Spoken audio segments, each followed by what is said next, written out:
Welcome back, ladies and gentlemen, and thank you for tuning in to another Mining Stock episode. I'm Bill Powers, your host. One of the things that has caused me to really grow as a resource investor over the last few years has been attending mining conferences, and it's not only listening to the speakers that are at the conferences, but even more so those face-to-face interactions and discussions, whether it's in the hallways or at a display booth, and then also the contacts and the professional acquaintances that you're able to make when you go to these conferences. Well, the largest of all mining conferences is now only a few months away, and I'm referring to PDAC, the Prospectors and Developers Association of Canada annual convention, which is held in downtown Toronto. It's going to be held Sunday, March 3rd through Wednesday, March 6th, 2019, and here to discuss the current mining sector and the upcoming 2019 PDAC convention is Mr. Glenn Mullan. He's the 36th president of PDAC, and Glenn is also the president and CEO of Golden Valley Mines, and he's been in the mining industry for over 40 years. So Glenn, welcome to the podcast. Oh, thank you very much for having us. It's an honor. And I believe last year when I interviewed you pre-PDAC, you said you had attended or will attend 43 times. So is this going to be your 44th time? 44 straight, and I unfortunately haven't shown that kind of commitment to anything else in my life, but yeah, 44 straight conventions. As you look back over the past year in the mining industry, what do you consider to be some of the most important stories, trends, or events? Well, there were a couple of catalytic, moments or transactions. By far the biggest transaction through the year was the combination of Barrick with Randgold. So in terms of money or market capitalizations, that was probably the story that captured the interest of the media by and large. And given that both of them are focused on the gold space, creating the largest gold mining company in the world, that was definitely story number one.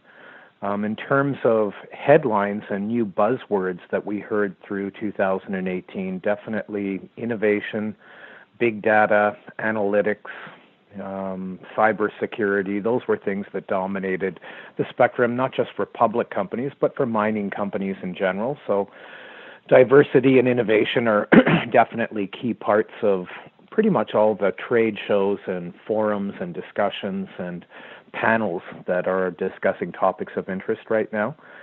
And I don't think you can talk about 2018 without confronting the harsh reality that gold prices were in a bit of a retreat.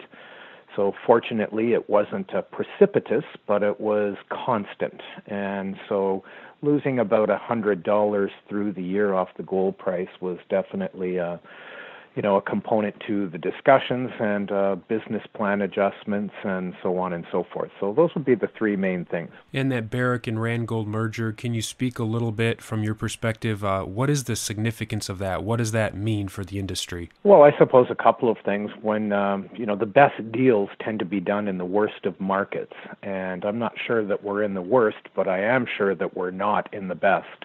And so these kinds of transactions tend to proliferate or become more common in difficult circumstances, and that's what has characterized the gold sector primarily. When you see transactions like that at the top end, it's not uncommon to expect more of the same at the lower end, mostly in the junior space. So I would expect that we'll see more juniors looking at consolidations as well. It's difficult to raise financing. It's difficult to conduct exploration programs without new injections of capital. So you tend to see lots of combinations in challenged markets like these. I thought it was interesting also in terms of the Randgold-Barrick combination that they've really focused on different continents. So Randgold being primarily in Africa and Barrick through the Americas. So that truly creates a global phenomenon, a behemoth in the gold mining space. For those that aren't familiar with the PDAC, what is the PDAC convention and why should investors attend? Well, first of all, it's fun, and that's a good reason to do anything. But after 86 years, the PDAC convention has become known for a couple of things. One, probably the premier networking platform for the mining industry. So the main reason to go to anyone's convention in any sector is the networking that occurs and the opportunity to hobnob or to have general discussions, not just with co-investors, but CEOs, geologists, vice presidents, people involved in every sector of the industry, and not just geology. So it's definitely an investing convention primarily as well. So 1,000 exhibitors, 3,800, maybe even 4,000 investors this year. That's what makes it so huge. Last year we had over 25,000 in attendance, which by itself is remarkable.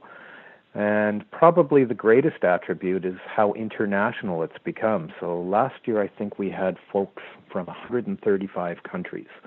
And, we're proud of that because nobody else in Canada, no other industry can tout those kind of numbers. Not the fishing industry, not pharmaceuticals, not cannabis or cryptocurrencies, but the mining industry brings people from 135 countries. And, there's a lot of stellar programming at our convention. That's probably why so many people seek it out and continue to come.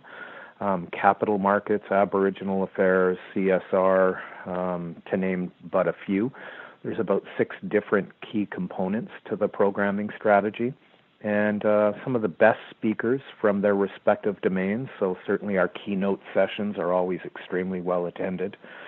Governments attend, so not just the Canadian federal government, but governments from the provinces, territories, municipalities, and this will be the 4th year we do our International Mines Minister Summit. So that's attesting again to the international fabric that's become dominant. It's a lot of fun though, so that's what kicks off the convention, and that's what usually causes the closing gala.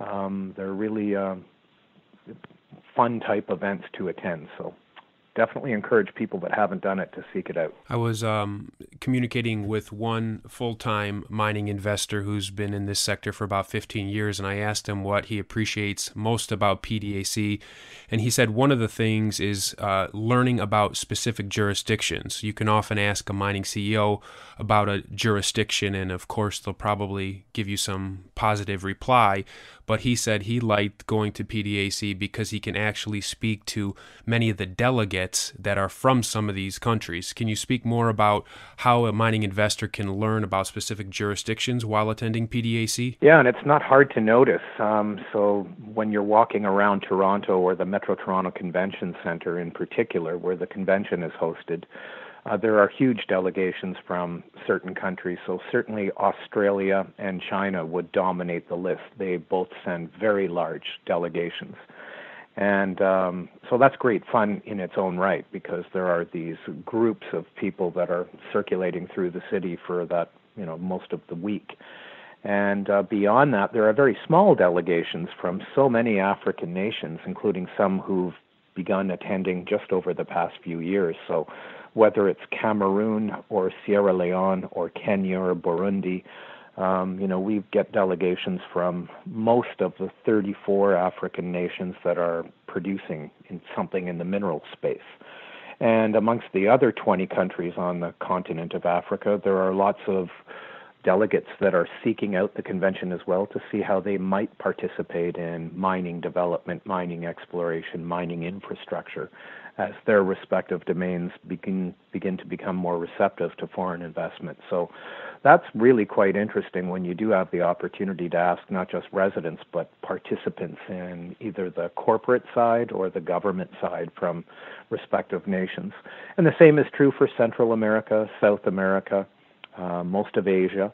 Amongst those 135 countries that are represented are some very small ones who are attending for their very first time, and then there are some of the behemoth mining powers like South Africa, United States, and again Australia, who continue to attend in robust numbers. So it's a great opportunity to get the real background on what's happening in different jurisdictions. And as an attendee, you really get a good first-hand feel on the sentiment for the mining sector, not just from investors or governmental representatives or company executives, but you have a whole exhibit hall where you have those that supply services or products to the mining industry. I remember walking for a whole afternoon talking to people that run drill rig companies, geophysical survey companies or drone companies, and you can engage them and ask them, how's business going? How many companies have called you up? So it's quite the opportunity that many other mining conferences don't afford the attendee. Right, and that's what some refer to as the split personality of the PDAC. We have the trade show side, which is occupied by, as you've said, the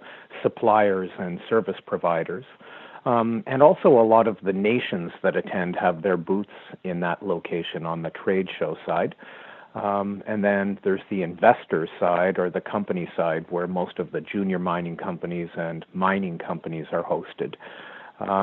So certainly between the two, there's a great opportunity to get a real sense as to how companies are really doing and what the state of the industry is at this moment in time. So it's also a great opportunity for the curious to look at some of the new products and supplies, services that are out there. Some of the virtual reality, artificial intelligence components have displays that are available for the simply curious. The drone manufacturers are always quite keen to show how small, how useful, how versatile their products are. With drones, you usually assume that you're talking about airborne, but there are just about as many submarine applications now, so that's always quite fascinating to look at. And in terms of the drilling technology, it's always something to look at, how important drilling is to the mining industry. So certainly the drilling industry and Canadian Diamond Drilling Association always have huge displays as well. So anyway, great opportunity not to be missed. Last year in our interview pre-PDAC, I really appreciated the thoughts you shared about how mining investors should prepare to maximize the conference. Can you share again about how one should set their schedule and plan out their PDAC attendance? Yeah, well, for veterans, it's not difficult. They already know the shortcuts. So the application that you can use for your cell phone, folding the key pages from your hard copy of the program and so on. But for first-time attendees, the best investment that they can do with their time is to actually plan the convention. So go through the program and highlight the areas that are of personal interest. So not everyone is going to be interested in specific programming content in the capital markets or CSR program, but many are. So it's a fact that most of the sessions are attended, and not just well attended, but to bursting capacity. So you really need to plan your day in advance and not just let it unfold. There's so much noise, so much activity, so many competing things that are happening during the 4 days of the convention that you can get lost in the shuffle if you don't actually have a strategy. So we always encourage, especially the students who don't have the practical industry experience, to go through the whole program and tick off the areas that are of interest for each day. And we try to do that in a way that makes it easier on a daily basis, sending a daily snapshot of key events. But the program is the best source and the best resource for going through all of the details from the morning through nighttime events. There's always the social events that complement the daytime technical sessions. But there's also, the drill core that's on display, the prospectors table that have their rock samples on display as well, and not just from Canada, but from anywhere. So it's a great opportunity for the simply curious to really find out what's going on across the whole spectrum, from the most junior of prospectors and independents to the largest mining companies in the world. They're all there. And for listeners looking to learn more and to register, you can go to pdac.ca/convention. Again, the convention is going to be held in 2019, downtown Toronto. That's March 3rd through 6th. Glenn, any concluding thoughts in light of what we've spoken about today? Well, I think the first time I went, I was amongst those who were overwhelmed, and I continue to be overwhelmed each year, but for very different reasons. Now the whole day is still a buzz, mostly filled with obligations and speaking opportunities and so on, but it's always amazing to see how many people from foreign delegations come to Toronto, and they're not coming there because of the fine weather and so on. It's pretty much the lousiest weather of the year.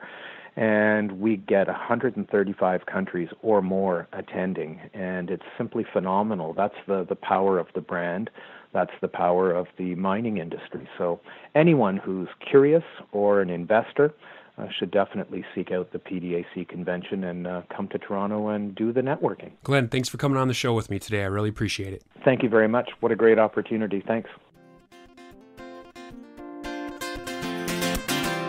Thank you for listening to this Mining Stock Education podcast. Please subscribe and share with like-minded investors. Visit us on the web at MiningStockEducation.com for more resources on precious metals and natural resource investing. At our website, you can also sign up for our free newsletter for interview transcripts, stock picks, and more.